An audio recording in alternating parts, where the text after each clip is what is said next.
কিয়ামতের ময়দানে একটা নেকির দাম তো এত হবে, পুরা পৃথিবী বিক্রি করে দিলেও একটা নেকির দাম হবে না। এক একটা নেকির দাম এত।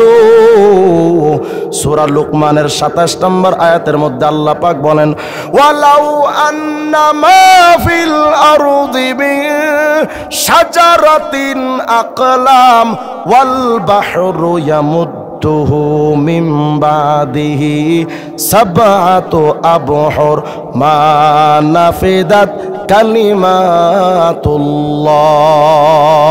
আল্লাহ পাক বলেন, শোনো রে বান্দা, একবার যে আমি আল্লাহর জিকির করেছো, আমি আল্লাহ তো মহান। এই বান্দা, যারা আমি আল্লাহর জিকির একবার জবান দিয়া করবা, শোনো কত নেকি হয়।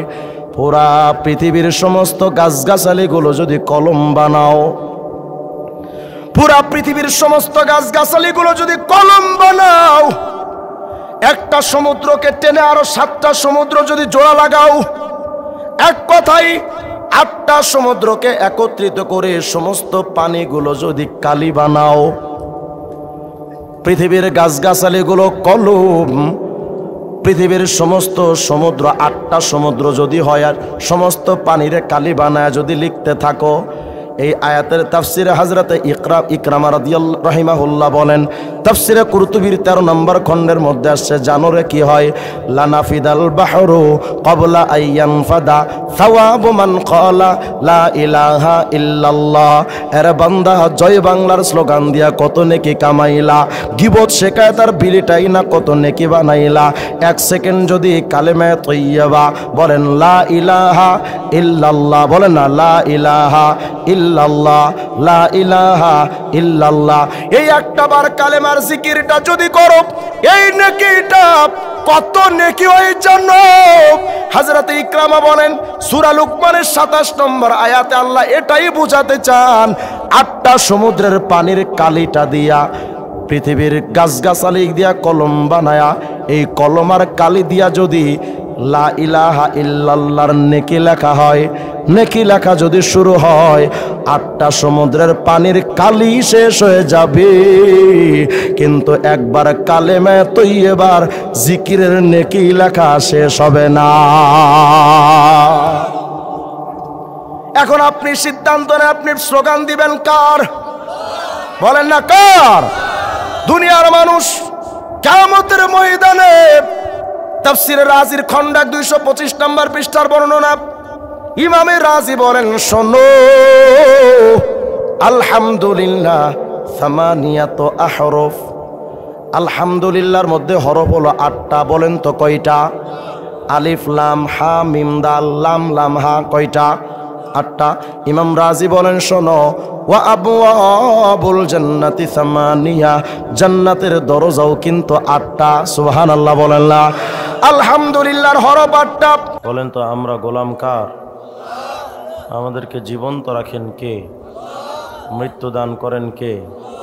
ফাঁসিতে ঝোলানোর আগে প্রাণ ভিক্ষা দেওয়ার মালিক কে? রিজিক দেওয়ার মালিক কে? সম্মান ও সম্মানের মালিক কে? ক্ষমতা দেওয়া নেওয়ার মালিক কে? বিশ্বাস হয়? ক্ষমতা দেওয়ার মালিক, নেওয়ার মালিক আল্লাহ। যদি কাউকে চান ক্ষমতাই দেন, আল্লাহ না চাইলে ক্ষমতা থেকে এমনভাবে কান ধরে নামান, দুপুরের ভাত খাওয়ার টাইম হয় না। ক্ষমতা দেওয়ার নেওয়ার মালিক কে? যারা একসময় আলেমদের হাতে বেড়ি পরাইছিল, ওরা যদি শুধু 5 তারিখ থাকতো, শাড়ি পর্যন্ত নিয়ে যাওয়ার টাইম হতো না। ক্ষমতা দেওয়া নেওয়ার মালিক কে? বাংলাদেশের সংবিধান বলে ক্ষমতার মালিক হলো জনগণ। তাহা মিথ্যা কথা। কি মিথ্যা? আর কথা কয় না, ডাহা মিথ্যা কথা। ক্ষমতার মালিক, দেওয়া নেওয়ার মালিক শুধুমাত্র কে? শুধুমাত্র আল্লাহ। হ্যাঁ, অনেক সময় আল্লাহ পাক ভোট চোরদের সুযোগ দেন, অনেক সময় আল্লাহ পাক জালেমদেরকেও সুযোগ দেন, অনেক সময় মিথ্যাবাদীদেরকে আল্লাহ সুযোগ দেন। কিন্তু আল্লাহ পাক যখন চান, নমরুদ টিকতে পারে নাই, ফেরাউন টিকতে পারে নাই, আরবের সুপ্রিম পাওয়ার আবু জেহেল্লারা টিকতে পারে নাই, উপমহাদেশে ব্রিটিশ বেনিয়ারা টিকতে পারে নাই। গত 16টা বৎসর পর্যন্ত আমি ছোট মানুষ, আমারও 2 বার নিছে। কোথায়? আর মামুর বাড়ি 2 বার নিছে। একবার তো প্রথমবার নিয়ে তো আমার গুম করে ফেলেছে। আমি কইছিলাম আমি নিজেও জানি না, আমার পরিবার তো জানেই না। 2 দিন নামাজ পড়ছি কেমনে জানেন? এখন জোহরের সময় হতে পারে, তো ঠিক আছে রিজওয়ান জোহরের নামাজ পড়ো।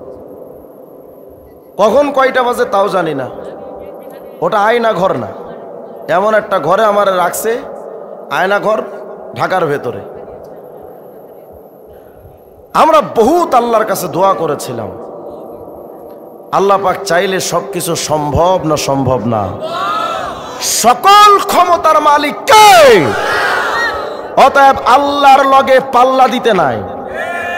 যারা আল্লাহর লগে পাল্লা দিবেন, আগামীতেও যারাই বাংলাদেশে ক্ষমতায় আসবেন তাদের জানা দরকার, বাংলাদেশে RAB, police, army, DB, SB, LSI, DGFI, বিমান বাহিনী, নৌবাহিনী, সমস্ত সংস্থা থাকার পরও, সেনাবাহিনী থাকার পরও হাসিনা যেমন বাংলাদেশে টিকতে পারে নাই, হে অগ্রিম জালেমরা তোমরাও বাংলাদেশে টিকতে পারবে না।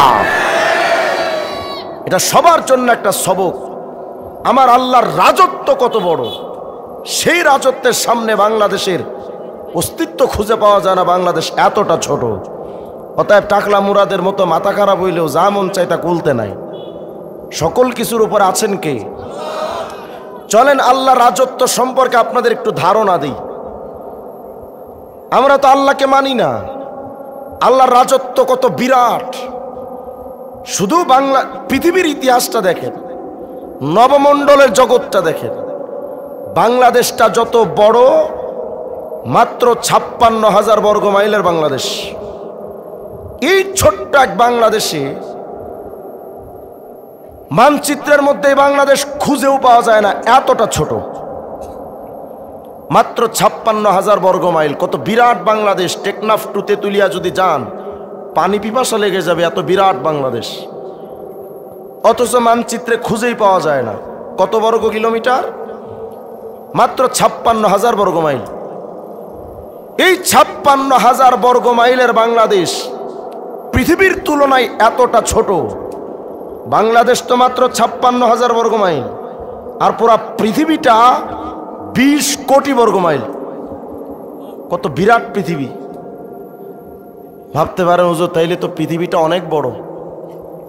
এই পৃথিবীটা যত বড়, মাথার উপরে টাকার মতো ছোট্ট এক কয়েনের মতো সূর্যটা পৃথিবীর চাইতে 13 লক্ষ গুণ বড়। আর একটু আসতে বলে না সুবহানাল্লাহ। সূর্যটা পৃথিবীর চাইতে 13 লক্ষ গুণ বড়। এই বিরাট সূর্যের চাইতে আকাশে একটা তারকা আছে, এতটা ছোট যে আমরা চোখে দেখি না।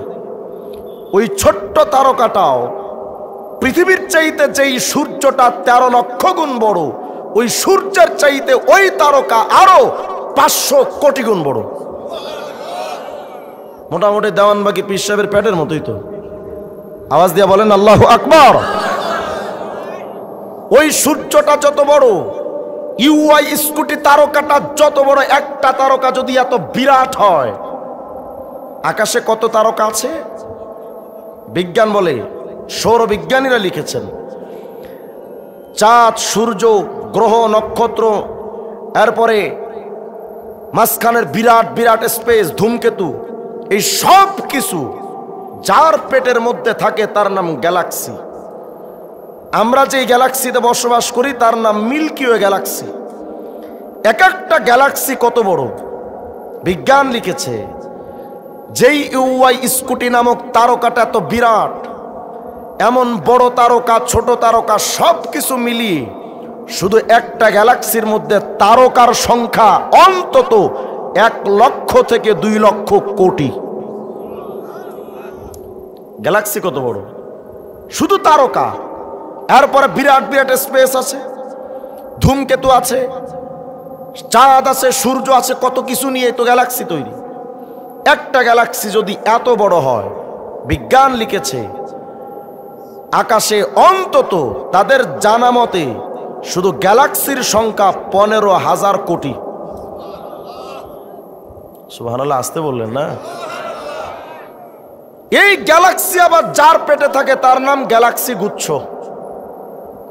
ওই গ্যালাক্সি গুচ্ছের পেট কত বড়? যেই গ্যালাক্সি এত বড়, এমন 15,000 কোটি গ্যালাক্সি মিলে এক গ্যালাক্সি গুচ্ছ তৈরি। এমন 15,000 কোটি গ্যালাক্সি গুচ্ছ মিলে এক মহাগ্যালাক্সি তৈরি। মহাগ্যালাক্সিটা কত বড়? শুধু টাকলা মুরাদে এক এলাকার কোন রকম ছোটখাটো টুন্ডা মন্ত্রী হইয়া কয় আল্লাহর নাম সংবিধানে রাখা যাবে না। চান্দু, তোর ওই সংবিধানে আমার আল্লাহর নাম থাকলেও কি আর না থাকলেও কি? আমার আল্লাহ তো আল্লাহই। ক্ষুদ্রই বাংলাদেশের হিসাব করে আমার আল্লাহর চলাচল নয়। কত বিরাট বিরাট জগৎ আছে। এই সব কিছু যার পেটের মধ্যে থাকে মহাশূন্য, এ সব কিছু তাকে প্রথম আসমানের নিচে। প্রথম আসমানটা কত বড়? আল্লাহু আকবার, আসতে বলবেন আপনারা। প্রথম আসমানটা কত বড়? আর 7 তবক জমিন আসমানের মধ্যে সবচেয়ে ছোট হলো প্রথম আসমান। তাহলে সপ্তম আসমান কত বড়? তাফসীরের কিতাবের মধ্যে আসছে, আল্লাহ পাক বলেছেন ওয়াসিআ কুরসিয়ুহুস সামাওয়াতি ওয়াল আরদ। আল্লাহর কুরসিটা এত বিরাট, 7 তবক জমিন আসমান একত্রিত করে যদি কুরসির সামনে দাঁড় করানো হয়, আল্লাহর কুরসিটা এত বড়। যুদ্ধের সময় যে ঢাল দিয়া যুদ্ধের তীরগুলো রক্ষা করা হয়, এই ঢালটার মধ্যে যদি 7টা রূপার টাকার কয়েন যদি ফেলে রাখা হয়, ওই 7টা কয়েন দেখতে যতটা ছোট, আল্লাহর কুরসি এত বড়। ওই কুরসির মধ্যে 7টা তবক জমিন আসমান এক একটা টাকার ছোট্ট কয়েনের মতো। আল্লাহর কুরসিটা কত বড়? দুনিয়ার মানুষ কুরসিটা তো বড়, তো চলেন তো আল্লাহর আরশ কত বড়? তাফসীরের কিতাবের মধ্যে লিখেছে আল্লাহ পাকের আরশ আজিমের সামনে আল্লাহ পাকের কুরসিটা কতটা ক্ষুদ্র জানো? যদি একটা চাটিয়াল ভূমি আর জমিনের মধ্যে যদি একটা ছোট্ট আংটি ফেলে রাখা হয়, বিরাট একটা চাটিয়াল মরুভূমির মধ্যে যদি হাতের একটা ছোট্ট আংটি ফেলে রাখো, ওই আংটিটা যত ছোট, 7 তবক জমিন আসমান আর কুরসি শুদ্ধ আরশের সামনে একটা আংটির মতো। আস্তে কোন সুবহানাল্লাহ। আল্লাহর আরশটা কত বড়, আরশে আজিমটা কত বড়। এবার আরেকটা তথ্য নেন, জমিন থেকে আসমান যত দূর, আজ পর্যন্ত কোন বিজ্ঞানীরাও আসমান কত দূর তথ্য দিতে পারে নাই। শুধু বলেছে যে যেই আলো প্রতি সেকেন্ডে 3 লক্ষ কিলোমিটার দূরে যেতে পারে, এমন দ্রুতগামী আলো যদি দৌড়ায়, 12,400 কোটি বছর দৌড়ানোর পর গ্লোবুলার নক্ষত্রপুঞ্জে যেতে পারবে, মহাশূন্য পৌঁছতে পারবে না। আল্লাহু আকবার বলবেন না? তাহলে বিজ্ঞান তো এত দূর পর্যন্ত গেছে, আজও পর্যন্ত বিজ্ঞান আসমান যে কোথায়, আসমান খুঁজে পায় নাই। প্রথম আসমান কত দূর? এভাবে করে আল্লাহর প্রথম আসমানের যে ছাদটা, জমিন থেকে আসমান যত দূর, প্রথম আসমানের ছাদটা আবার এমন সমপরিমাণ মোটা। প্রথম আসমানের ওপর থেকে দ্বিতীয় জমিনের মাঝখানে এমন খালি জায়গা, দ্বিতীয় জমিনটাও আবার এমন মোটা। এর মুমিন, আল্লাহর 7টা জমিন এমন মোটা, 7টা আসমান এমন মোটা, 7টা জমিন টু আসমান, আসমান টু জমিন আবার এমন খালি জায়গা। 1 তবক জমিন আসমান যদি, প্রথম আসমান যদি এত দূরে হয়, সপ্তম আসমান কত দূর?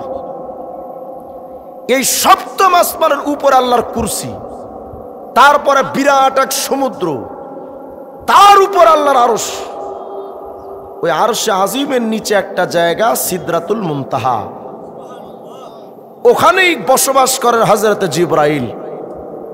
খুব মনোযোগ দেন, বিরক্ত হচ্ছে না তো আপনারা? মনোযোগ।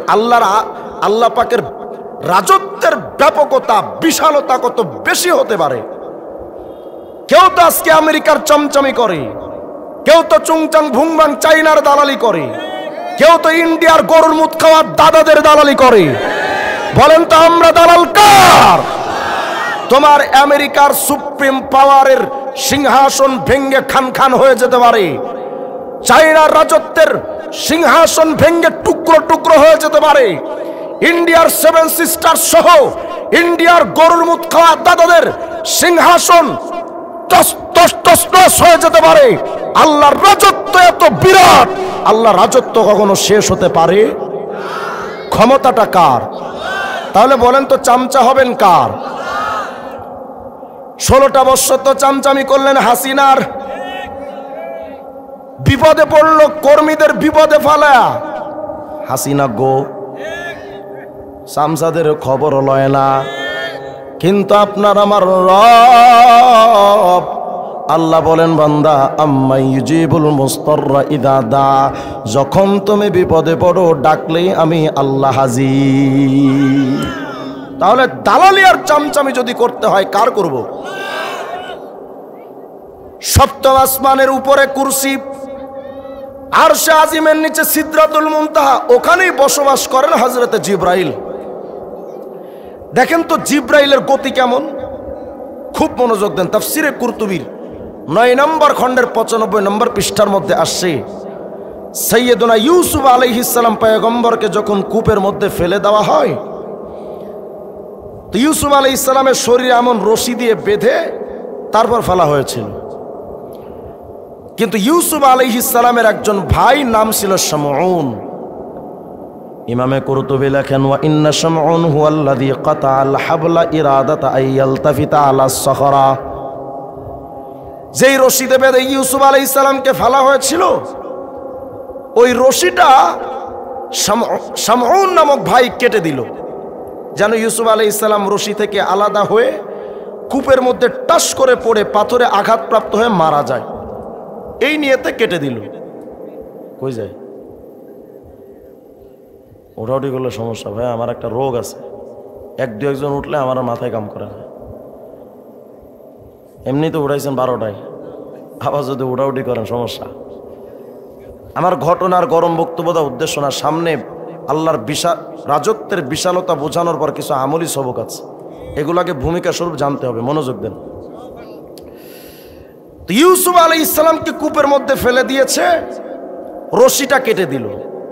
তো রশি যখন কেটে দিল তখন দ্রুত গতিতে পড়বে না, তো ইউসুফ আলাইহিস সালাম গতিবেগে মানে পড়তে পড়তে একদম পাথরের কাছাকাছি চলে আসছে, মনে করেন 1 সেকেন্ডের মধ্যেই পড়ে যাবে। ইউসুফ আলাইহিস সালাম তখন বসা সিদরাতুল মুনতাহার বরই গাছের নিচে, আরশে আজিমের নিচে। কত দূর? ফাআওহাল্লাহু ইলাইহি আইয়ুহাল মালাক ইয়া জিবরাইল আন আদরিকা আবদি, আল্লাহ পাক বলেন, জিবরাইল রে, আমার ইউসুফ তো চোখের পলকেই পাথরে পড়ে আঘাতপ্রাপ্ত হয়ে মারা যেতে পারে। এই জিবরাইল, এই মুহূর্তে আমার ইউসুফরে কূপের মধ্যে কেমনে বাঁচাবি সেটা তোর দায়িত্ব। হযরত জিবরাইল তখন সিদরাতুল মুনতাহায়, আর ইউসুফ আলাইহিস সালাম কূপের মধ্যে পড়ে যাবেন ভাব।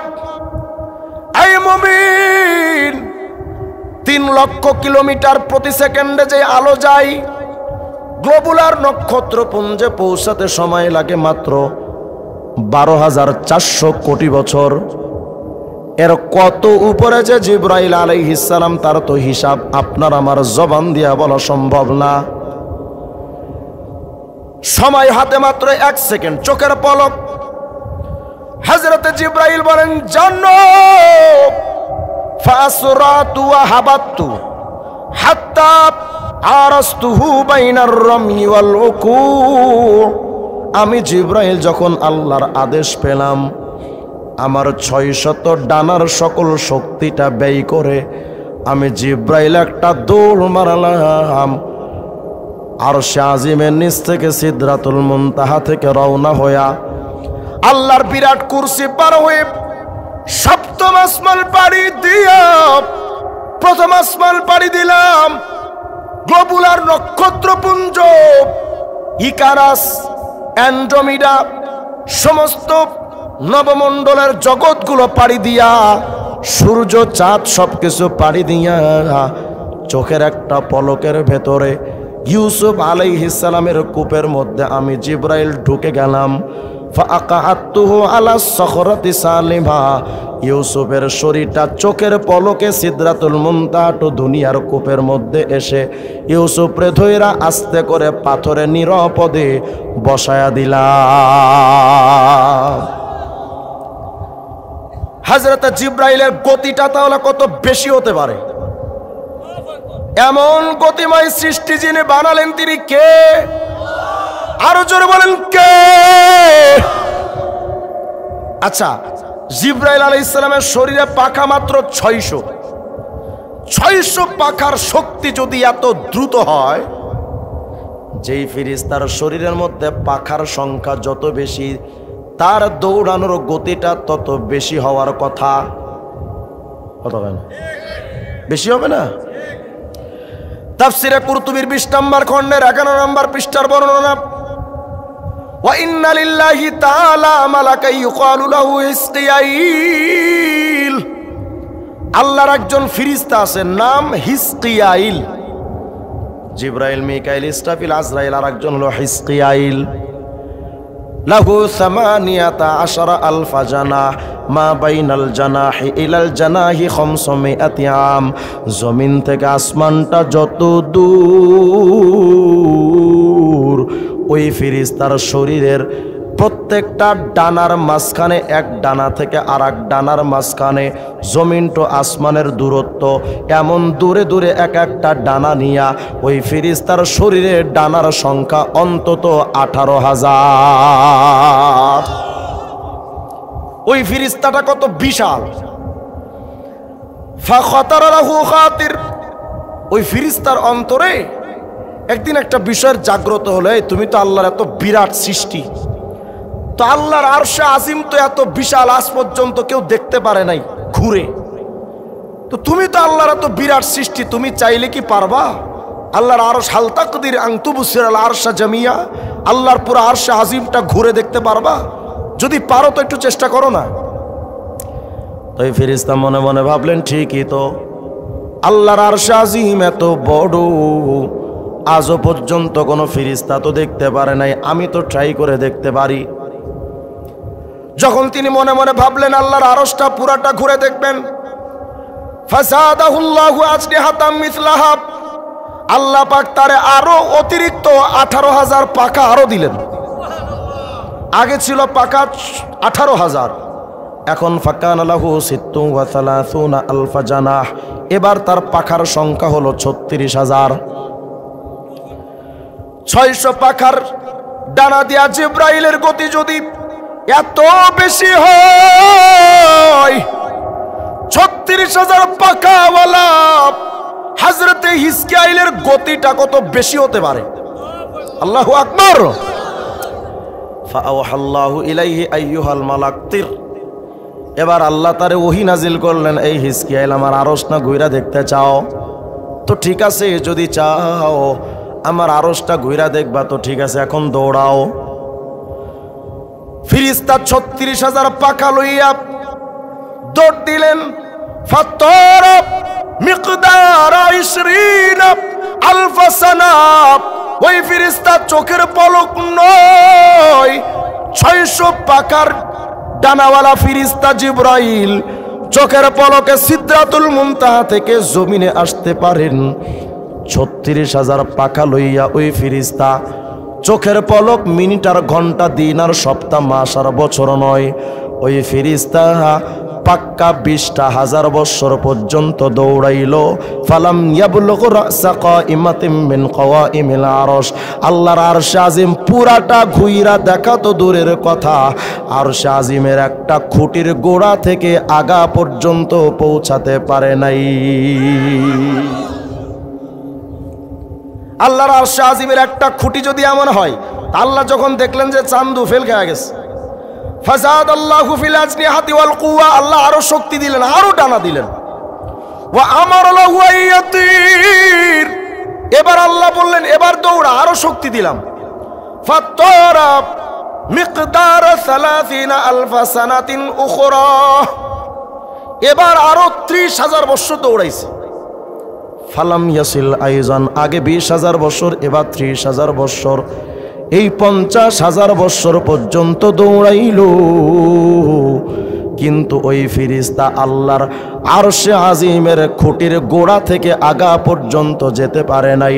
অবশেষে আল্লাহ পাক তারে বললেন, ফেরেশতা লাউতিরতা ইলা নাফকিস সূর, এই ফেরেশতা 50,000 বছর কেন, কিয়ামতের আগ পর্যন্ত যদি তুমি দৌড়াও, লাম তাবলুগু সাকা আরশি, আমার আরশে আজিমটা এত বড়, আমি আল্লাহর আরশে আজিমের পুরাটা ঘুইরা দেখা দূরের কথা, কিয়ামত পর্যন্ত দৌড়াইলেও আরশে আজিমের গোড়া পর্যন্ত তুমি পৌঁছাতে পারবে না।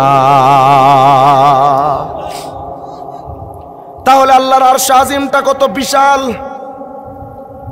সামান্য বাংলাদেশের পাওয়ার নিয়ে কত ক্ষমতার দাপট দেখাইছো। 19 নিষিদ্ধ বক্তাদের তালিকা আমিও ছিলাম, 116 জন বক্তাদের লিস্ট করা হলো, তার মধ্যে আমি 51 নম্বর। বিভিন্ন সময় মাহফিল বন্ধ করা হয়েছে। স্বৈরাচার শেখ হাসিনা মাহফিলের বিভিন্ন জায়গায় মাহফিলে বাধা দিয়েছে, কোরআনের তাফসির হতে দেয় নাই।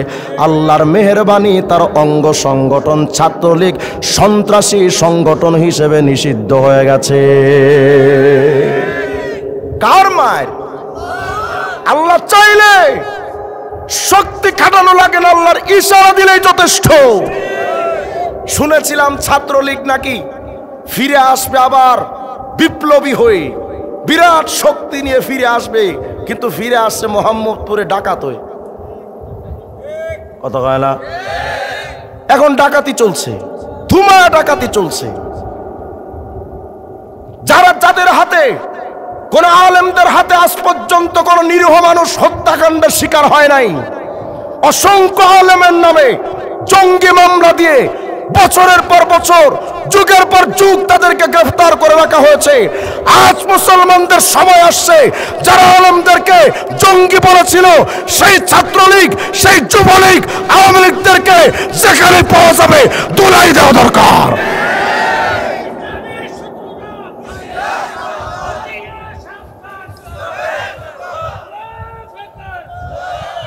বলবেন হুজুর রাজনৈতিক আলোচনা করে না, কিসের রাজনীতি?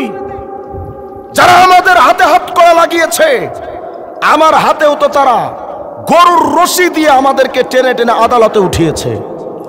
রাজনীতির কথা যদি বলতে চাও, তখন কোথায় ছিলে তোমরা? আমি তো কোনো অপরাধ করি নাই, মাওলানা মামুনুল হক কোনো অপরাধ করেন নাই, খালেদ সাইফুল আইয়ুবী কেউ অপরাধ করেন নাই। তাদেরকে গরুর মতো টেনে টেনে তাদের আদালতে উঠানো হয়েছিল। হ্যাঁ, আমরা নিরীহ ছিলাম, দুর্বল ছিলাম। আল্লাহরে শুধু বলতাম, আল্লাহ আরশে আজিম থেকে যদি একটু ফায়সালা ঘুরায় দাও, সবকিছু তো উলটপাট হতে পারে, তো একটু দাও না। বারবার কাঁদতাম, দীর্ঘদিন চলে যেত, মনে হতো আল্লাহ পাক ধরবেন ঠিকই, এমন ভাবে ধরবেন, ইন্না বাতশা রাব্বিকা লাশাদীদ, আল্লাহ ধরলে আর কোনো পালানোর জায়গা থাকে না।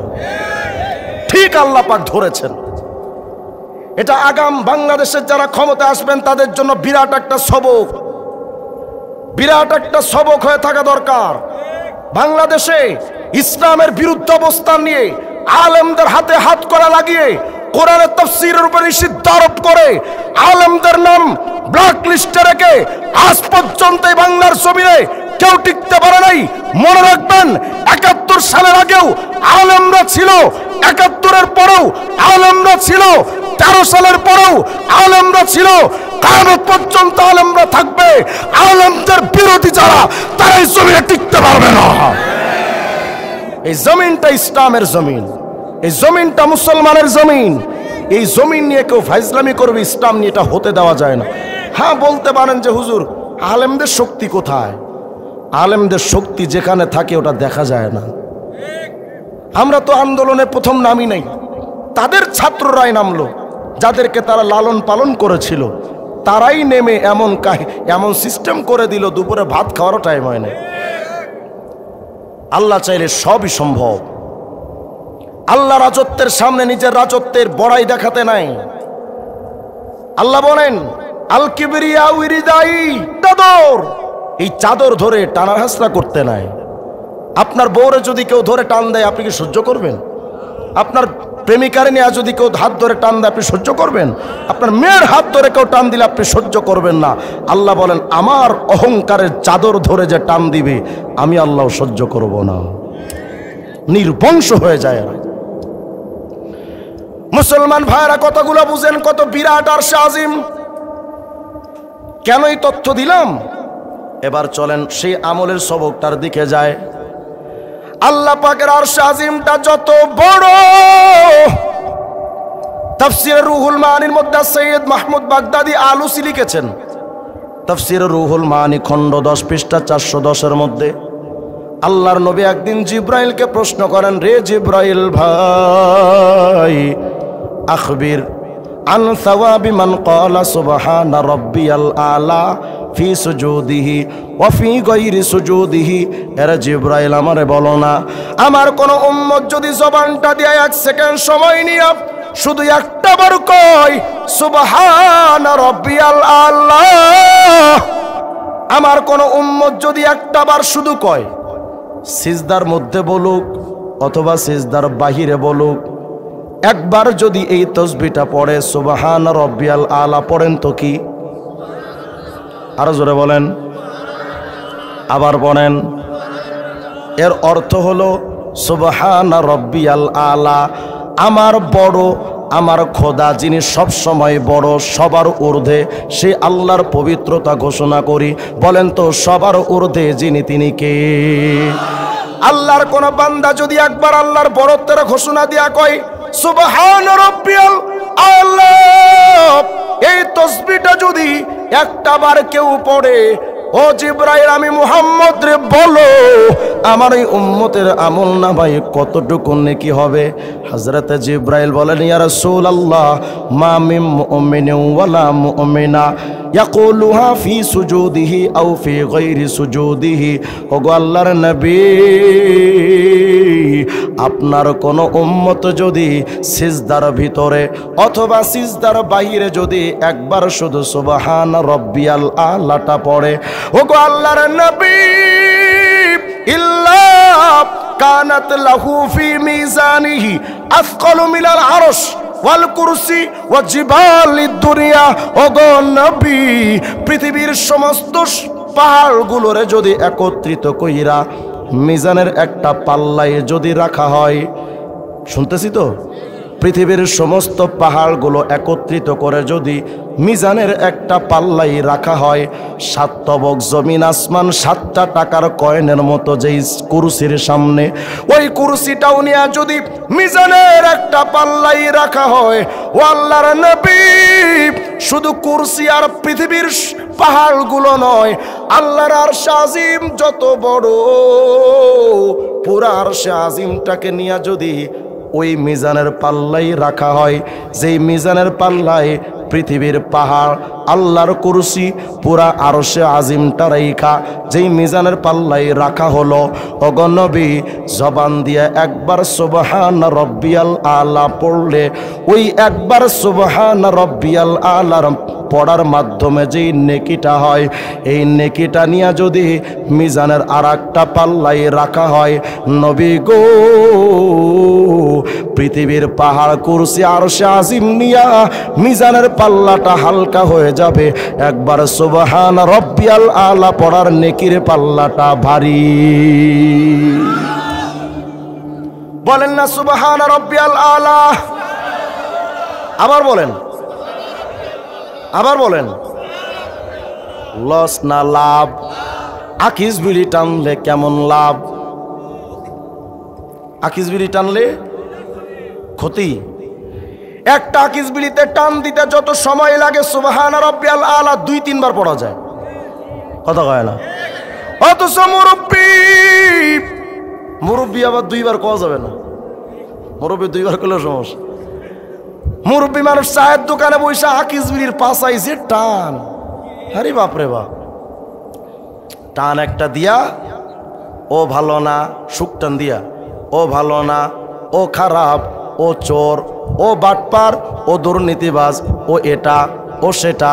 আরে মুরব্বী একবার টান দিয়া ক্ষতি করলেন নিজের। জবান দিয়া মানুষের গীবত করে 1 সেকেন্ড সময় যদিও লাগলো, 1টা সেকেন্ড মানুষের গীবত কইরা একটা কবিরা গুনাহ বিনিময় 7000 বৎসর জাহান্নাম। আপনি কতটা লাভবান একটু হিসাব করেন। আর এই মসজিদের কর্নারে বৈশাখ মুরব্বী তাবলীগ জামাতে আসছে, অথবা হাতে তসবির দানা নিয়ে রাস্তায় রাস্তায় ঘুরে, আর তসবির দানাই একবার পড়বে সুবহানা রাব্বিয়াল আলা। তুমি পয়রা, তুমি গীবত কইরা কত কামাইলা, বিড়িতে টান দিয়া কত কামাইলা, আর ওই মুরব্বী তসবির দানাই টান দিয়া কতটা কামাইলো। এরপরও যদি কও ও বুদ্ধিমান আর এই লোকটা বোকা, তোমার চাইতে বড় আবুল এই জমানায় হতে পারে না। একবার সুবহানা রাব্বিয়াল আলা পড়লে এত দাম।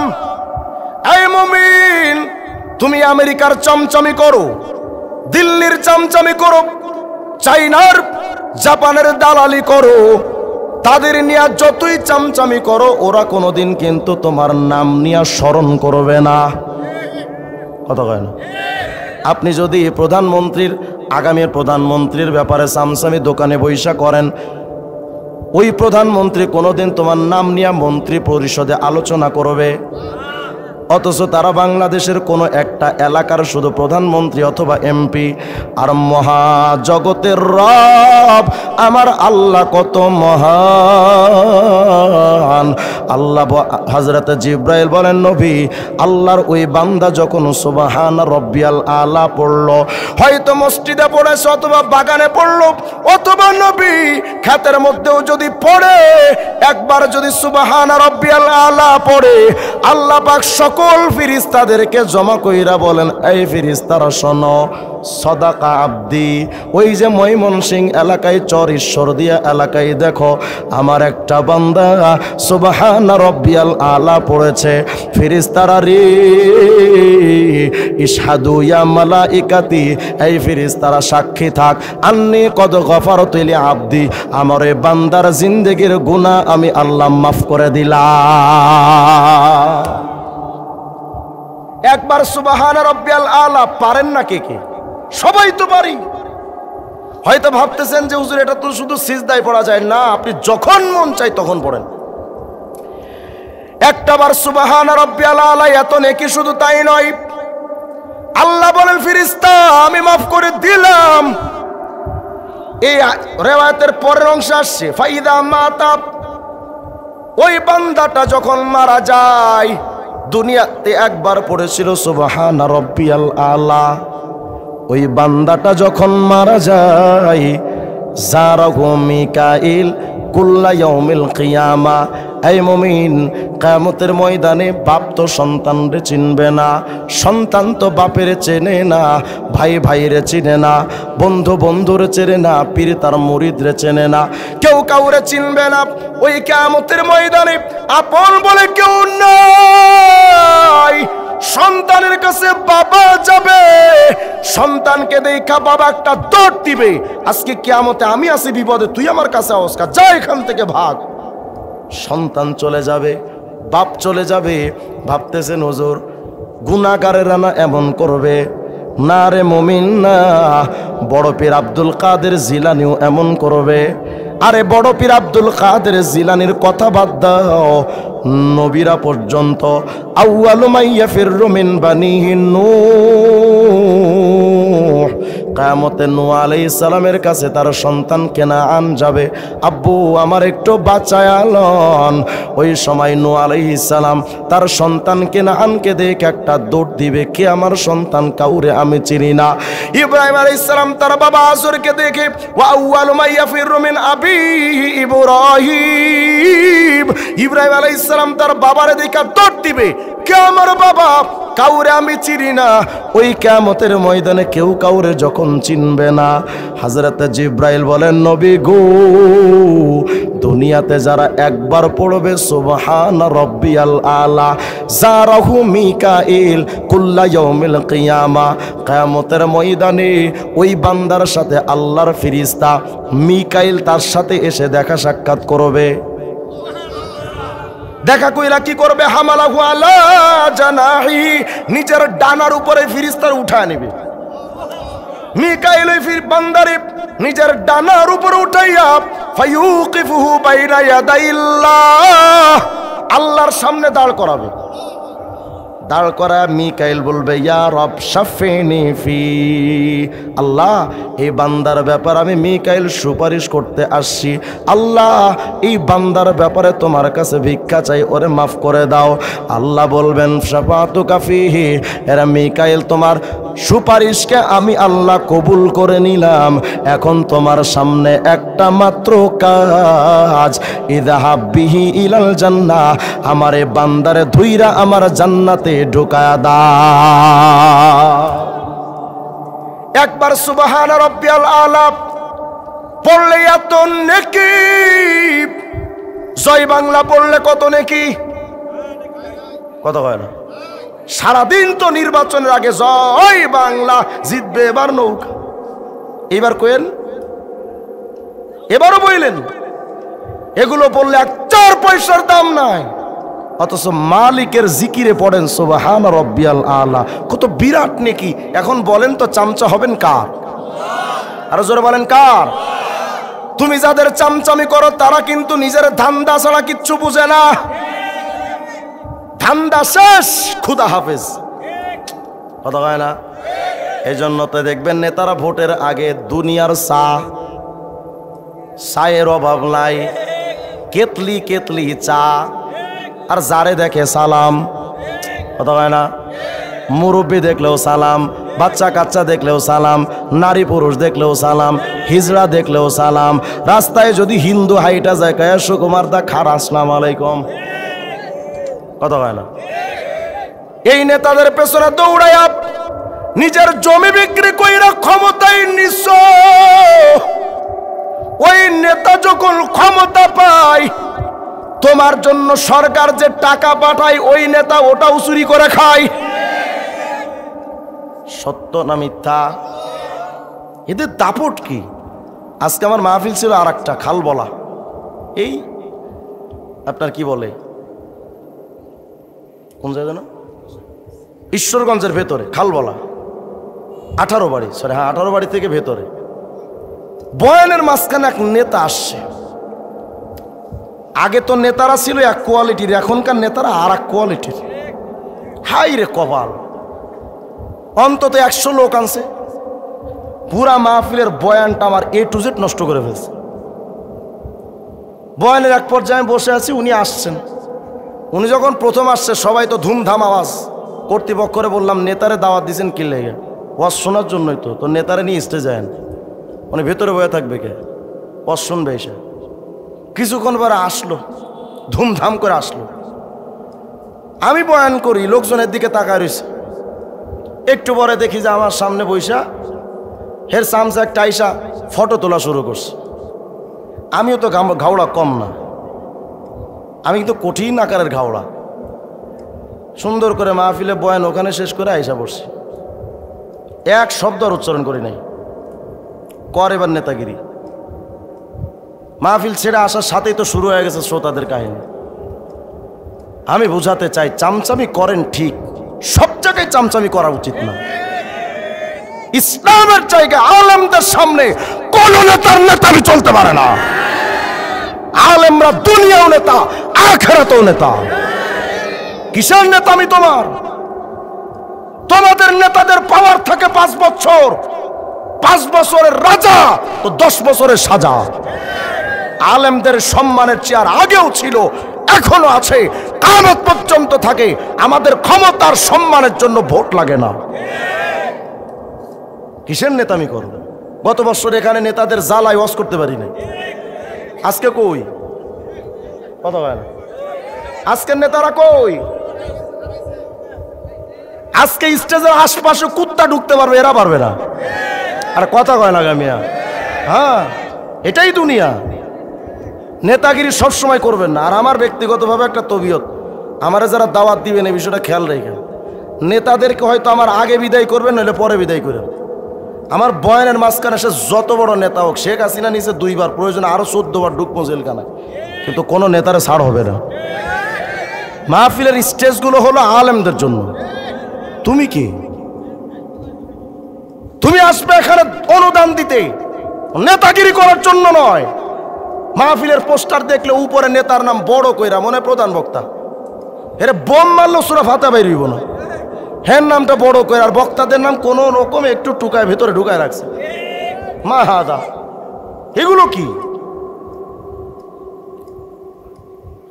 নেতাদের গুরুত্ব দেন। হ্যাঁ, আমারানা রাসূলুল্লাহ সাল্লাল্লাহু আলাইহি ওয়াসাল্লাম আন নুনাজ্জিলান নাসা মানাজিলাহুম, নেতাদের সম্মান দেওয়া একটা নবীর সুন্নাহ, দিব সম্মান। কিন্তু সম্মান নিয়ে যদি তুমি অপব্যবহার করে মাহফিলের মধ্যে হাঙ্গামা সৃষ্টি করো, তোমার সম্মান দূরের কথা, শ্রোতারা পাইলে মাঝে মধ্যে জুতা দিয়ে পিটায় দেয়। এগুলো খেয়াল রাখা উচিত। কষ্ট পাইলেন আপনারা? কষ্ট নিয়েন না। আমরা প্রতিদিন তো এগুলো সম্মুখীন হই। এক এক নেতার এক এক কালার, পাশে এসে বসলে মনে হয় যেন গা দিয়ে বাথরুমে দুর্গন্ধ বের হয়। বিড়ি টানতে টানতে পুরা মুখটারে টয়লেট বানালাইছে। আলী আয়াজুবিল্লাহ। আহমদ শফী ছিলেন বাংলাদেশের একচ্ছত্র ক্ষমতার অধিপতি, আল্লাহ দিয়েছিলেন, কথা কয় না? মন্ত্রিত্ব ছিল, এমপিত্ব ছিল, কিন্তু তার কাছে মন্ত্রী এমপিরা গিয়ে বসে থাকতো পায়ের কাছে। আলেমদের সম্মান বুঝেন। দুনিয়ায় হয়তো আলেমদেরকে নেতা বানাবেন না, কিন্তু কিয়ামতের ময়দানে প্রত্যেকেই নেতা। আল্লাহ বলবেন কিয়ামতের ময়দান নেতাদের পেছনে, যার যার নেতা আছে তার পেছনে যাও। এখন তোমার নেতা যদি হয় টাকলা মুরাদ, তোমার নেতাই যদি হয় হারুন কিসিঞ্জারদের মতো লোকজন, তুমি কি যাবা ওর পেছনে? ওই শেষ বেলায় মামুন লোকদের খুঁজবা যে হুজুর কই, কথা কয় না? ওই সাখাত হোসেন রাজি, খালেদ সাইবুল আইবি, ওদেরই খুঁজবা জুনায়েদ আল হাবিব কই। আজকে তো নেতাগিরি করবে না। ওই কিয়ামতে খুঁজবা যে চরমনার পীর সাহেবরা কই, উজানির পীর সাহেবরা কই, তাবলিগের আমির সাহেবরা কই, এদেরকে খুঁজবা। ওই কিয়ামতে তুমি সারা জীবন করছো আমলিগ, কি লীগ, কি আর আওয়ামী লীগ না, আমলিগ। তুমি করছো সারা জীবন আমলিগ। কিয়ামতে যদি তুমি আমার পেছনে আও, আয়েশা দেখবে যারা আমাদেরকে কারাগারে ঢুকাইছে, তাদের যারা সাপোর্ট দিয়েছেন, দুনিয়াতেও ছাড় নাই, আখিরাতে একটাও পাত্তা পাবে না।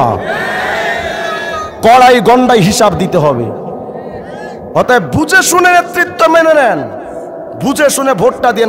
আমার ভোট আমি দেব, যারে খুশি তারে দেব। তোর বাপের ভোট, এটা আল্লাহর দেওয়া আমানত, যেখানে চাও তুমি দিতে পারো না। তোমার ভোটটা চেয়ে কোনো নেতা যদি চুরি করে, তুমিও কিয়ামতে চোর। তোমার কোন ভোট পেয়ে কোন নেতা যদি কোরআন তাফসীরে মাহফিলে বাধা দেয়, আলেমদের হাতে হাত করা লাগায়, কিয়ামতে তোমাকেও আল্লাহর আদালতে দাঁড়াতে হবে। এত সহজ ব্যাপার নয়। হিসাব কিতাব করে চলেন। কিয়ামতের ময়দানে সমস্ত মানুষগুলো বিপদে পড়ে যাবে। একবার সুবহান রাব্বিয়াল আ'লা, এত বিরাট বড় বড় ফজিলাত। অতএব যখন স্লোগান দিবেন, জয় বাংলার স্লোগানটা বাদ দিয়ে আজকে থেকে স্লোগান হবে নারায়ে তাকবীর। কি স্লোগান? নারায়ে তাকবীর, আল্লাহু আকবার। কারণ বড় কে? আল্লাহ যদি না চায় বাংলা জয় হতে পারে না।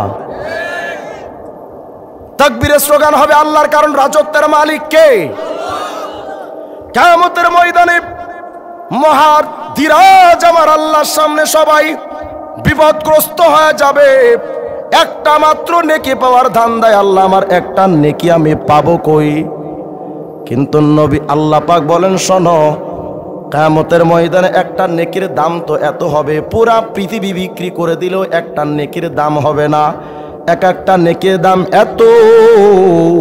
সূরা লুকমানের ২৭ নম্বর আয়াতের মধ্যে আল্লাহ পাক বলেন, ওয়ালাউ আন্নামা ফিল আরদি মিন শাজারাতিন আকলাম ওয়াল বাহরু ইয়ামুদ্দুহু মিন বাদিহি সাবআতু আবহুর মা নাফিদাত কালিমাতুল্লাহ। আল্লাহ পাক বলেন, শোনো রে বান্দা, একবার যে আমি আল্লাহর জিকির করেছো, আমি আল্লাহ তো মহান। এই বান্দা, যারা আমি আল্লাহর জিকির একবার জবান দিয়া করবা, শোনো কত নেকি হয়। পুরা পৃথিবীর সমস্ত গাছগাছালিগুলো যদি কলম বানাও, পুরা পৃথিবীর সমস্ত গাছগাছালিগুলো যদি কলম বানাও, একটা সমুদ্রকে টেনে আরো 7টা সমুদ্র যদি জোড়া লাগাও, এক কথাই 8টা সমুদ্রকে একত্রিত করে সমস্ত পানিগুলো যদি কালি বানাও, পৃথিবীর গাছগাছালিগুলো কলম, পৃথিবীর সমস্ত সমুদ্র 8টা সমুদ্র যদি হয় আর সমস্ত পানিরে কালি বানায় যদি লিখতে থাকো। এই আয়াতের তাফসিরে হযরতে ইকরামা রাদিয়াল্লাহু রাহিমাহুল্লাহ বলেন, তাফসিরে কুরতুবীর 13 নম্বর খণ্ডের মধ্যে আসছে, জানো রে কি হয়, লানাফিদাল বাহরু ক্বাবলা আইয়ানফাদা সাওয়াবু মান ক্বালা লা ইলাহা ইল্লাল্লাহ। এর বান্দা, জয় বাংলার স্লোগান দিয়া কত নেকি কামাইলা, গিবত শেখায়ত আর বিলিটাই না কত নেকি বানাইলা। 1 সেকেন্ড যদি কালেমা তৈয়বা বলেন, লা ইলাহা ইল্লাল্লাহ, বলেন না লা ইলাহা ইল্লাল্লাহ, লা ইলাহা ইল্লাল্লাহ, এই একটা বার কালেমার জিকিরটা যদি করো, এই নেকিটা কত নেকি হয় জানো? হযরত ইকরামা বলেন, সূরা লুকমানের 27 নম্বর আয়াতে আল্লাহ এটাই বোঝাতে চান, 8টা সমুদ্রের পানির কালিটা দিয়া, পৃথিবীর গাছগাছালি দিয়া কলম বানায়া, এই কলমার কালি দিয়া যদি লা ইলাহা ইল্লাল্লাহর নেকি লেখা হয়, নেকি লেখা যদি শুরু হয়, 8টা সমুদ্রের পানির কালি শেষ হয়ে যাবে, কিন্তু একবার কালেমা তৈয়বার জিকিরের নেকি লেখা শেষ হবে না। এখন আপনি সিদ্ধান্ত নেন, আপনি স্লোগান দিবেন কার? বলেন না কার? দুনিয়ার মানুষ কিয়ামতের ময়দানে তাফসীরে রাজির খণ্ড 225 নম্বর পৃষ্ঠার বর্ণনা, ইমামে রাজি বলেন, শোনো, আলহামদুলিল্লাহ সামানিয়াত আহরফ, আলহামদুলিল্লাহর মধ্যে হরফ হলো 8টা। বলেন তো কয়টা? আলিফ লাম হা মিম দাল, লাম লাম হা, কয়টা? 8টা। ইমাম রাজি বলেন, শোনো, ওয়া আবওয়াবুল জান্নাতি সামানিয়া, জান্নাতের দরজাও কিন্তু 8টা। সুবহানাল্লাহ বলেন না? আলহামদুলিল্লাহর হরফ 8টা, জান্নাতের দরজা 8টা। ইমাম রাজি বলেন, শুনো, ফামান ক্বালা হাযিহি সামানিয়া আও সাফাই কলবিহি ইস্তাহাক্কা লাহু সামানিয়াতা আবওয়াবিল জান্নাহ। পরিষ্কার একটা অন্তর নিয়া আল্লাহর কোন বান্দা যদি ওই একবার আলহামদুলিল্লাহর 8টা হরফ কয়, জান্নাতের 8টা দরওয়াজা টাস টাস করে খুলে যায়। কি লসটা আমরা করলাম! আল্লাহর জিকিরের সময় নাই, সারাদিন ব্যস্ত, জবান দিয়ে গান চলে, বিড়ি চলে, গীবত চলে, শেকায়েত চলে, সব চলে, কিন্তু জিকির চলে না। আল্লাহ স্মরণ করার মতো সময় আমাদের নাই।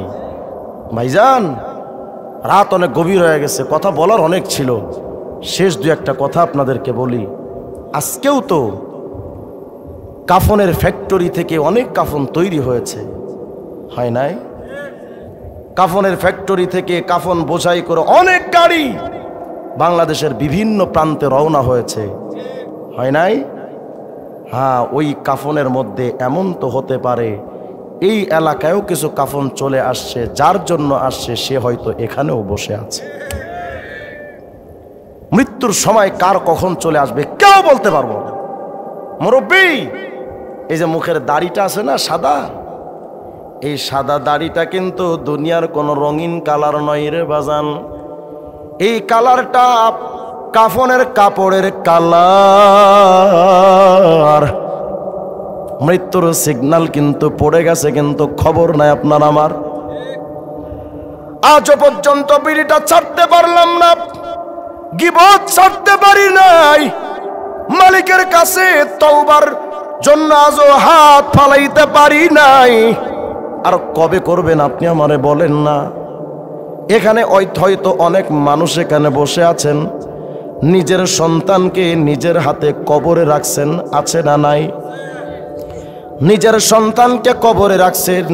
যদি কেউ না থাকেন তো আমি এমন এক হতভাগা বাবা, গত কারাগারে যাওয়ার আগে মাত্র 15 দিন আগে আমার নিজের বাচ্চাটার দাফন আমি নিজে করেছি। আমার এক ভাতিজার আমি নিজে দাফন করলাম। আরে আমার বাবা তো এখনো বেঁচে আছে, আমার মায়ের ছোট বোন যে খালু হয় আমার, আজকে মারা গেল, আল্লাহ তারা জান্নাতবাসী করেন। দুনিয়ার মানুষ, আমার বাবা জিন্দা আছে, আমার ছোট খালু মারা গেল। দুনিয়ার আসার সিরিয়াল আছে, যাওয়ার কোনো সিরিয়াল নাই। আল্লাহরে আর চিনবেন কবে? আল্লাহর আর চামচামি করবেন কবে? মালিকের জিকির আর করবেন কবে? কবরে যখন আপনি চলে যাবেন, ইমাম সুয়ুতি রহমতুল্লাহ আলাইহি তার কিতাবের মধ্যে লেখেন, জানো প্রতিদিন ওই কবরের মাটি মানুষের দিকে লক্ষ্য করে কবরের মাটি ডাকতে থাকে, রে মানুষ শোনো, আমি কবর, আনা বাইতুল ওয়াহদা, আমি একাকিত্বের ঘর, আনা বাইতুল ওয়াহশা, আমি বড় পেরেশানি আর ডিপ্রেশনের ঘর, আনা বাইতুদ্দুদ, আমি কিন্তু বড় পোকামাকড়ের ঘর। মায়ার নবী বলেন, জাহান্নামীদের কবরে 99টা সাপ আসে, এক একটা সাপের অন্তত 7টা করে মাথা থাকে। এই সাপের মাথা দিয়া বিষাক্ত সাপ দংশন যদি করে, মুর্দা চিৎকার দিয়া বলে বাঁচাও, চিৎকার দিয়া দিয়া মুর্দা চিল্লাই বাঁচাও। ঘরের পাশের কবর থেকে মুর্দা চিল্লাই, কিন্তু ঘরের বাবা শোনে না, জনম দুঃখিনী মাও শোনে না। রাত 12টার সময় যদি বাচ্চাটা চিল্লায়, আম্মু আমার একটু দেখতে পাইলা না, মা কিন্তু খবরও নেবে না। বাজান রে, আপনি যদি চান আপনার দুটো পায়ে হাত দিয়ে আমি অনুরোধ করতে পারি, হাতের তসবিটা ধরেন, হাতে জিকিরের সবকটা চালু করেন গো বাজান। বিড়ি তো জীবনে অনেকবার টেনেছেন, আজকে বন্ধ করেন। গীবত তো অনেক করেছেন, আজকে বন্ধ করে একটু মালিকের জিকির শুরু করেন। ইমাম সুয়ুতি বলেন, কোন বান্দা যখন মারা যায়, মালাকুল মউত জানটা কবজ করে সাথে সাথে চলে যায় না, রূহটা তো পাঠায়া দেয়, কিন্তু মালাকুল মউত প্রতিদিন মানুষের দরজার চৌকাঠের উপরে দাঁড়ায়া যায়। মৃত ব্যক্তির জানটা কবজ করে চৌকাঠের উপরে দাঁড়ায় বলে, রে ঘরের ওয়ালারা কাঁদো কেন? এই মা তোমার সন্তানের জন্য তো তুমি কাঁদো, এই বাবা তোমার সন্তানের জন্য কাঁদো, এই সন্তান তোর বাপ মারা গেছে তুমি কাঁদো। তবে কান্নাকাটি কইরা লাভ কি জানো? আমি আজকে আসছি, আবার আমি তোমাদের কাছে আইসা হাজির হব। যতদিন পর্যন্ত ঘরের মধ্যে একটা জান থাকবে, আমি মালাকুল মউতের আগমন বন্ধ হবে না, আমি আসতেই থাকবো। আল উদ বাদ আল উদ, আসতেই থাকবো, আবার আসতেই থাকবো, কেউ আমার বাধা দেবে না। তবে ঘরওয়ালারা কাঁদো কেন? ওই মৃত ব্যক্তিকে দেখা যে কাঁদো, ওর আজকে যে অবস্থা, ও যেটা ভাবতেছে আজকে, ওই ভাবনাটা যদি তোমাদের মধ্যে জাগ্রত হতো, তাহলে তোমরা মৃত ব্যক্তির জন্য না কেঁদে নিজের জন্য নিজে কাঁদতে। ওই মৃত ব্যক্তি তো ভাবে, কি করলাম হায়াতের জিন্দেগি, মালিকের ডাইকা আসার সুযোগ পেলাম না। ওই মাইয়ের তো কাঁদতেই থাকে, নিজের উপর আফসোস করে তো বারংবার কাঁদতেই থাকে রে বাজান। যদি আমরা ওর আফসোস জানতাম, নিজেরা কাঁদতাম, ওর দুঃখে কাঁদতাম না, নিজেদের আমলের দুঃখে কাঁদতাম। আর কবে আপনার হুশ আসবে? এই মাইয়াতরে যখন কবরে রাখা হয়, মৃত ব্যক্তিরে কবরের কাছে নেওয়ার পর কবর তার ডাইকা কই, ইয়া আল্লাহর বান্দা, আমি কি তোমারে কই নাই যে আমি একাকিত্বের ঘর? আমি কি তোমারে বলি নাই আমি বড্ড পেরেশানির ঘর? আমি কি তোমারে বলি নাই যে আমি কিন্তু পোকামাকড়ার শাস্তির ঘর? এই মুরব্বী, আল্লাহর কসম, আল্লাহর নবীর একজন সাহাবী ছিলেন হযরত সাদ ইবনে মুআজ রাদিয়াল্লাহু তাআলা আনহু। এতটা নবী প্রেমিকার পাগল ছিলেন, নবী যখন দাওয়াতের কাজে মদিনায় সাহাবীদের পাঠালেন, সাদ ইবনে মুআজ সবচেয়ে বড় আনসার হয়ে ভূমিকা রেখেছিলেন। আম্মা জান আয়েশা সিদ্দিকার উপরে যখন মিথ্যা জিনার অপবাদ দেওয়া হয়, সাদ ইবনে মুআজ দাঁড়ায়া নবীরে বলেন, ইয়া রাসূলুল্লাহ, আপনি শুধু লোকটার নাম বলেন, আমি কল্লা ফালায় দিব। আমাদের ওগো নবী, আপনি নামটা বলেন। নবীজি সাদরে এতটা ভালোবাসতেন, এক যুদ্ধে সাদের হাত কেটে গেছে। মায়ার নবী সাদের জন্য নিজের মসজিদের নববীর মধ্যে একটা তাবু বানিয়েছিলেন। মায়ার নবী প্রতিদিন তাবুতে এসে সাদের জন্য খবর নিতেন এবং নিজে নবীজি সাদ ইবনে মুআজের সেবা করতেন। সাদ অসুস্থ, মাঝে মধ্যে মায়ার নবী সাদের বুকে কোলের মধ্যে মাথা উঠা চোখের থেকে টপটপিয়ে পানি ছাড়তেন। সাদ এত বড় নবীর পাগল, বদরের যুদ্ধে নবীরে বলে, ওগো নবী, আপনি আমারে বলেন, আমি আপনার জন্য এ বদর যুদ্ধে একটা তাবু বানাই। মায়ার নবী হযরতে সাদরে সবসময় দোয়া দিতেন। নবী যখন সাদ ইবনে মুআজ যখন ইন্তেকালের সময় হলো, যখন তিনি মারা গেছেন, জিব্রাইল আমিন আসমান থেকে আয়েশা বলেন, ইয়া রাসূলুল্লাহ, এই নেককার ব্যক্তি কে, যার মৃত্যুর খবর শুনে আল্লাহর আরশে আজিম ইহতাজ্জাল আরশ, যার মৃত্যুর খবর শুনে আল্লাহর আরশে আজিমটা থরথর করে কাঁপতেছে। ওগো মায়ের নবী, এই সাহাবীকে যার জানাজায় হাজির হওয়ার জন্য আল্লাহ পাকের আসমান থেকে ৭০,০০০ ফেরেশতা যার জানাজায় শরীক হতে নেমেছেন। নবী গো, এত দামি এক নেককার ব্যক্তিকে, মায়ার নবী ঘর থেকে বের হয়ে দ্রুত গতিতে সাদ ইবনে মুআজের তাবুতে গিয়া দেখলেন সাদ নাই। দুনিয়া থেকে সাদ ইবনে মুআজ ইন্তেকাল করেছেন। মায়ার নবী সাইডে এক জায়গায় গিয়ে দাড়ির মধ্যে এমনভাবে আঙ্গুল দিয়া নবী টপ টপ করে চোখের পানি ছাড়তেছিলেন। হযরতে সিদ্দিক আকবরও কাঁদতেছিলেন, হযরতে ওমরে ফারুকও কাঁদতেছিলেন সাদের মৃত্যুতে। মাত্র ৩৬ বছর বয়সী এক তাগড়া যুবক সাদ ইবনে মুআজ ইন্তেকাল। সাদ ইবনে মুআজের মা যখন কাঁদে, মায়ার নবী ডেকে বলে, সাদের মা, তোমার বাচ্চার জন্য কেন কাঁদো? এই সাদ তো এত বড় একজন নেককার, যার জন্য আরশ আজিম কাঁপে, যার জন্য আসমান জমিন কাঁদে, যার জন্য ফেরেশতারা নাজিল হয়েছে। তুমি কত বড় ভাগ্যবতী মা, কেন কাঁদো? এই সাদ যখন ইন্তেকাল করেছে বন্ধু, কেন ঘটনাটা বলি, খুব মনোযোগ দেন। সাদের লাশটা নিয়ে যখন মায়ার নবী কবরে গেলেন, নিজে জানাজা পড়ালেন, নিজে জানাজায় শরীক হয়েন। মায়ার নবী নিজে দাফন কাফনে শরীক হলেন। মায়ার নবী হযরতে সাদরে কবরের মধ্যে রাইখা উপরে যখন মাটিটা দেওয়া শেষ, আল্লাহর নবী কবরের উপরে বসে চিৎকার দিয়ে বলে উঠলেন, সুবহানাল্লাহ, আল্লাহু আকবার, আওয়াজ দিয়ে বলে উঠলেন। সাহাবায়ে কেরাম প্রশ্ন করলেন, ইয়া রাসূলুল্লাহ, এমন কেন? কোন সাহাবীর মৃত্যুর উপরে দাফনের পর এমন জোরে আওয়াজ দিয়া তো আপনাকে তাসবিহ পড়তে শুনি নাই। ওগো নবী, আজকে আপনি এমন করলেন কেন? মায়ার নবী বলেন, সাহাবী, কবর তো এত নিষ্ঠুর জায়গা, যেই কবর কাউরে তো চেনে না।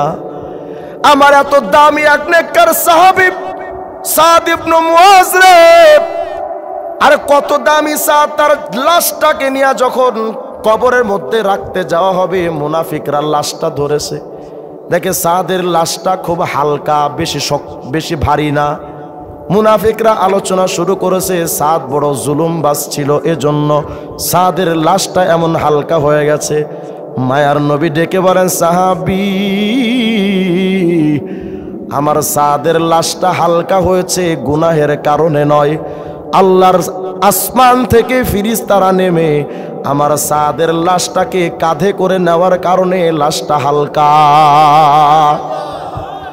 কবরের উপরে বৈশা নবী চিৎকার দিয়া বলে উঠলেন, আল্লাহু আকবার, সুবহানাল্লাহ। সাহাবীরা প্রশ্ন করার পর নবী বলেন, সাহাবী, আমার এত দামি এক নেককার সাহাবী ছিল রে সাদ, আমার ওই সাদ ইন্তেকালের পর কবর তো কাউরে চেনে না, কে কার পরিচয় কেউ তো কবর জানে না, কবর কারো খবর লয় না।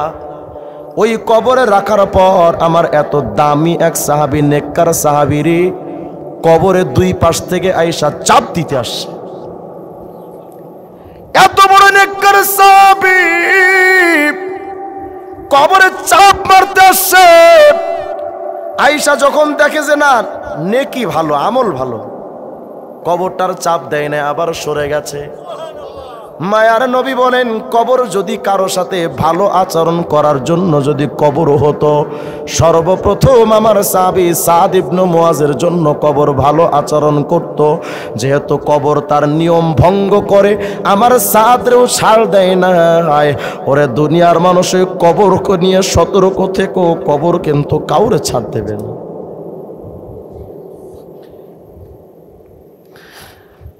আগামীকাল সকালে যদি আপনি আমি মারা যায়, আসরের পর জানাজা শেষ, সন্ধ্যার আগে পরে আপনার আমার এই কবরের মধ্যে দাফন। আগামীকাল রাতে 1টার সময় আপনি গহীন কবরে আপনার মা ও আপনার খবর নেবে না বাজান। আপনার দুটো পায়ে হাত দিয়ে আমি বলে যাই, সুদের টাকা ছাইরা দেন, হারাম টাকা ছেড়ে দেন, বিড়ি সিগারেট ছাড়েন, গীবত শেকায়েতটা বন্ধ করেন, মাথায় টুপি লাগান, এক মুষ্টি দাড়ি থেকে এক চুল পরিমাণ ছোট কইরেন না বাজান।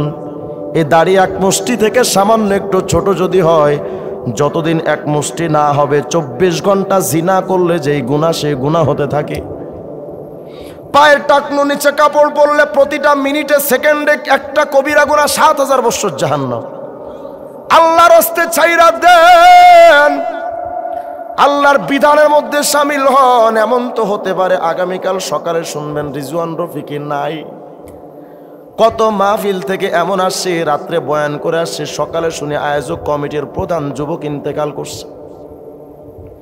কত 5 বছর আগে কক্সবাজার চকরিয়া ফাঁসিয়াখালী গ্রামে গেছিলাম মাহফিলে।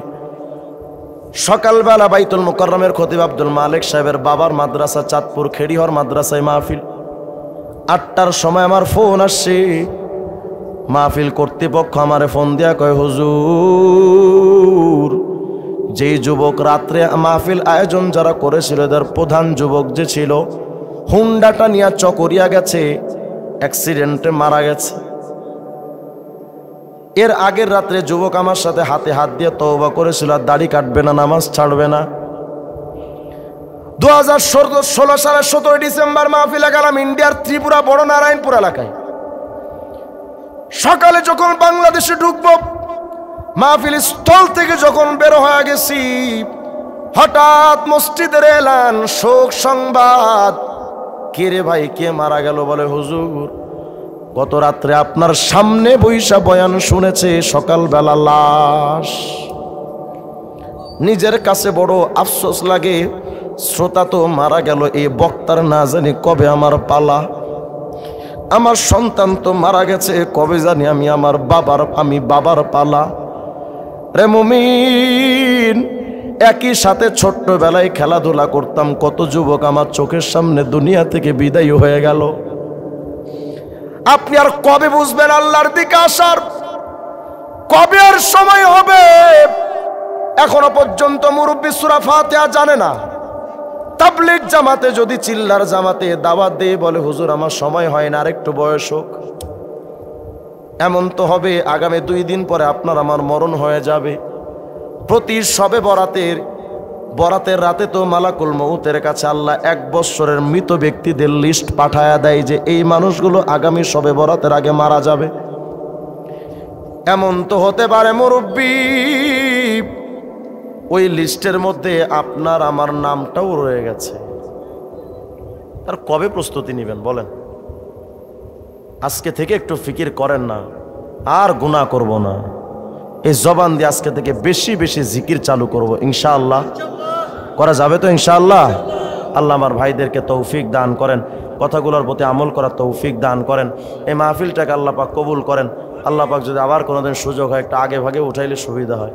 রাত 1টার সময় আমার বসালেন, আগামীকাল সকাল 10টার সময় আবার আমার মুন্সিগঞ্জে খতমে নবুয়তের প্রোগ্রাম। আচ্ছা তাই নাকি? এই উঠেন একটু বসেন, বসেন। কই যান? বয়েন বয়েন। আপনারা তো এখান থেকে বাড়িতে গিয়ে চলে যাবেন 5 মিনিট সময় আমার। এখন গিয়ে বাসায় ঘুমাবো কখন? সকাল 10টায় আবার মুন্সিগঞ্জে প্রোগ্রাম ধরা লাগবে, রাত্রে আবার যাওয়া লাগবে গাইবান্ধা। আমাদের তো জীবন, আমার ফালায় কই যান? বয়েন। আপনাদের এই এলাকায় শম্ভুগঞ্জে নাকি হেজবুত তাওহীদ ঈদের নামাজও পড়েছে শুনলাম। হেজবুত তাওহীদ কে? আমরা তো বলি, আপনারা বিশ্বাস করেন না। আপনাদের কাছে টাচফোন আছে না? টাচফোন, গুগলে ঢুকবেন, ঢুকে লিখবেন হেজবুত তাওহীদ, লেখার পরে দেখবেন ওদের ওয়েবসাইটটা আসবে। ওয়েবসাইটটা ঢুকবেন, ঢোকার পর একদম নিচে গিয়ে দেখবেন লেখা আছে একটা অপশন যোগাযোগ। ওই লেখাটাতে ক্লিক করবেন, করার পরে দেখবেন তাদের একটা অঙ্গীকার নামা আসছে। মানে কেউ হেজবুত তাওহীদ হতে গেলে আগে যে অঙ্গীকার করতে হয় সেই অঙ্গীকারগুলো লেখা আছে। এই অঙ্গীকারের 4 নম্বর পয়েন্টে দেখবেন তারা লিখেছে, আমি এই প্রচলিত ইসলাম থেকে হিজরত করলাম, মানে এই ইসলাম আমি বাদ দিলাম। এখন যদি আমরা হয়তো বই দেখে দেখাইলেও বিশ্বাস করবেন না, মুখস্থ করলেও বিশ্বাস করবেন না। আপনাদের ওদের ওয়েবসাইটে দেখে নেন। ওদের ওয়েবসাইটে দেখবেন লেখা আছে মানব সমাজে ধর্ম অধর্ম বাই বজ্রশক্তি। এটা গুগলে লিখবেন, সার্চ দিলে দেখবেন তাদের বিরাট একটা ওয়েবসাইটে আর্টিকেল লেখা আসে। এটা লাস্টে গিয়ে দেখবেন তারা লিখে রেখেছে শুধু ইসলাম নয়, হিন্দু বৌদ্ধ খ্রিস্টান যে কোনো ধর্ম পালন করে জান্নাতে যাওয়া যায়। বলেন তো হেজবুত তাওহীদ মুসলমান না টাটকা কাফের? আর আসতে কোন? হেজবুত তাওহীদ মুসলমান না কাফের?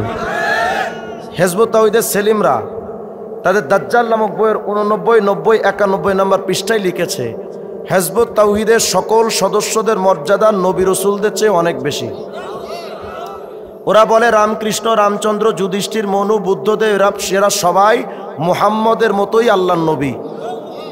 বা হিন্দুদের রামায়ণ, বেদ, গীতা, ত্রিপিটক, মহাভারত এগুলো কোরআনের মতোই আসমানি আল্লাহর কিতাব। বলেন এদের কোনোভাবেই মুসলমান বলার সম্ভাবনা আছে? যদি আপনাদের এই এলাকায় হেজবুত তাওহীদের কেউ আসে, চুপচাপ বসে থাকবেন? তাহিরির মতো কপি খাওয়াবেন? আসলে জুতা দিয়ে পিটাবেন? কথা হয় না? জুতা দিয়ে পিটাবেন। এলাকায় হেজবুত তাওহীদের কেউ এসে মুসলমানের ঈমান নষ্ট করবে, এটা আমরা হতে দিব না। প্রস্তুত থাকবেন ইনশাআল্লাহ? বাকি হেজবুত তাওহীদ নিয়ে আমার একটা বই লেখা আছে, আমি জানি না, জানতাম না আগে এই এলাকায় এত সমস্যা।